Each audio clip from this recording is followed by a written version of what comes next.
Hey everybody, a Psycho mooing at you on the wings of my last video.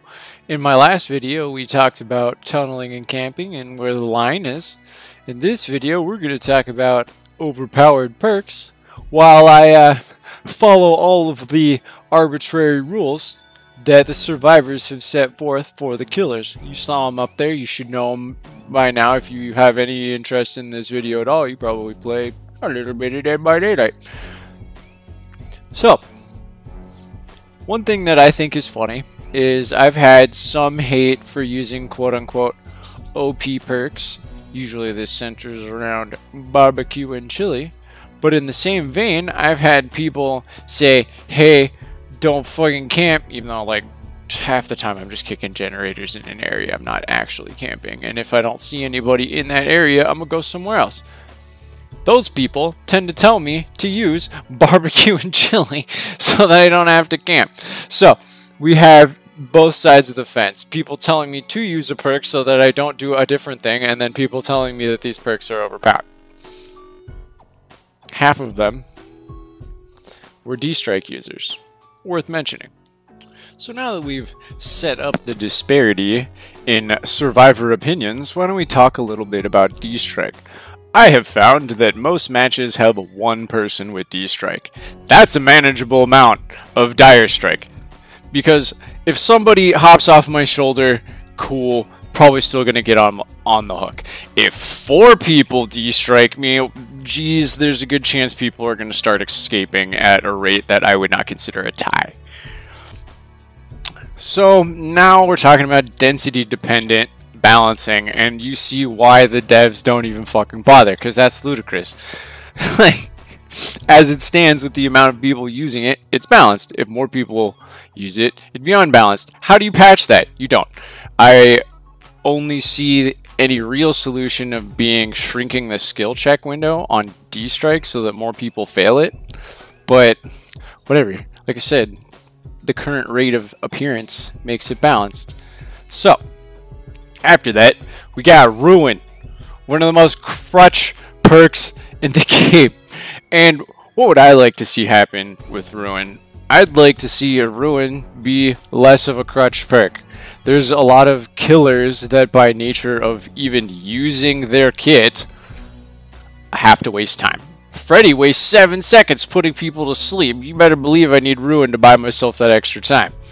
I would like to see generators take longer. Nerf Ruin, make generators take longer, and I think it would probably be a more balanced game. It's pretty common that you get gen rocked even by not survive with friends people while playing Freddy. Obviously, this match is an exception. These people suck major donkey balls, and it's wonderful. But I think the best way to quote-unquote balance the crutchness that is Ruin is to make it less crutch by buff nerfing the generators depending on which side of the field you're talking about. Before we talk about the flip side of Ruin, let's take a little moment to say, hey, don't do that with your firecrackers. There's a big old animation where the person floops it to the ground and then it goes sss. It gives me a lot of time to look up and not get blinded. You want to always catch them as they come around the corner, or don't bother. Moving on. So the biggest weakness that hex totems face in general is how easy they are to find. I thought for sure that the hex totem being next to the generator would mean that it would get smashed, but I was lucky. So, worth mentioning that for some reason PlayStation likes to remove clips from my videos, so I'm just going to put the static in there just to highlight how booty hole that is. But, back on track. As they hide the totems better, which they've promised to do, I wonder if Ruin will necessitate a rework. Because if you can't find the damn thing, then it probably is a little overpowered. So, that'll be interesting. I'm curious to see what people think about the state of a meta in which there is a well-hidden Ruin on every match. Speaking of every match, I don't like using hex totems because it kind of frustrates me when they get cleansed, because then I'm rocking 3 perks the rest of the match. But for certain killers, I'll make the concession. Freddy is kind of a must. Trapper, kind of a must. What other... Is it just Freddy and Trapper that I'm rocking Ruin on? I mean, like Hag, but I don't play Hag. So, of the killers I dominantly play, it's only the two. Because Legion doesn't have it. Spirit doesn't have it. I don't know about Huntress. I'm kind of frustrated by how slow Huntress is. Even if she got the projectile hatchets, I actually feel quite balanced with how easy it is to dipset and not get hit by damn hatchets. Other killers I'd be using Ruin on. That's it. Pretty sure just the two. So, bringing it back to the game. Am I breaking the rules of being a law-abiding killer if I follow someone back to where I have someone hooked and then prevent the unhook because I followed them? Is that against the rules? Is that... Should I, like, ignore the fact that there's one or two people there and just, like, go to the other side of the map? That feels like a really stupid thing to do. So, you'll have to tell me, was I no longer a rule-following Freddy when I gaffed this person on the stairs? Questions. Questions. This game poses a lot of questions, actually. Am I, quote-unquote, tunneling when I put this person to sleep, realize that this person is trying to heal while asleep, when this person is still wounded from being unhooked? Is that tunneling? This person's wounded from being unhooked, but I've done a bunch of different stuff. They had plenty of time. Is that bad? Am I a bad person? That's really complicated. This seems like a little gray area, and that people should stop messaging me on how to play killer. Yeah, maybe.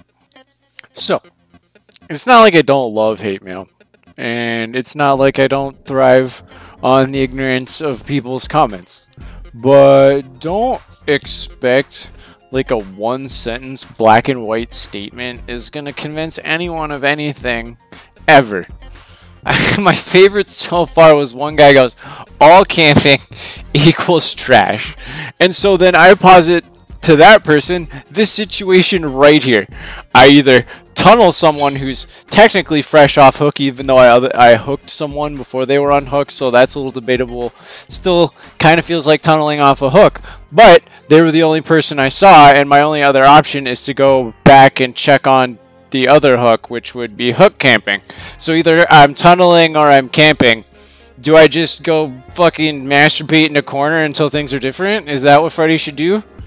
Like, is it tunneling when my fucking sleepy beam doesn't work and it only puts one person to sleep, and then I'm all confused as to what the fuck just happened? The point of these videos is to illuminate to the survivors that there's no cut and dry situation in which you are trying to kill people. Ever. So, to use certain terms negatively only reflects upon your ignorance of how things have played out in a match. Like... Alright. Having said pretty much everything I could humanly say to extrapolate all angles of camping and tunneling, I just want to say my next video, basically a survivor helps me tunnel them to death. I want to kill them because it put a goddamn flashlight in my face, and then they wanted to die too, I guess. So stay tuned for that, because I got a lot of flack, not from the guy I tunneled, but someone else. That's interesting. The person whose game I quote-unquote ruined wasn't even annoyed enough to message me, but someone decided to, what would you call it, justice warrior their stance? Kind of feels like it. They were trying to find out why I was doing what I was doing and then tell me not to do it so that everyone can have fun, which is kind of why I made that last video anyway. So stay tuned to see the fucking match that inspired the last video. That should be exciting, right? A survivor helping me kill them? That sounds weird. So, to wrap up our discussion about overpowered perks, I'm gonna build every single killer to, like I said in the last video, minimize weaknesses, maximize strengths. That's why the perks exist in the first place, right? Like, to help you do your job. So, I mean, barbecue and chili. How do you balance a perk like that? It's a goddamn great perk. People who are far away, you know exactly where they are, except they can reposition because they're far away.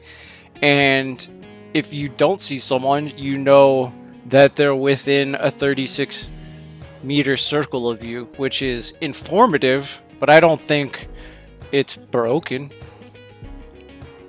I think the most value you get off of barbecue and chili is when you get a hit and it shows you that someone's healing, because then you can close the gap and use Nurse's Calling to hunt them down.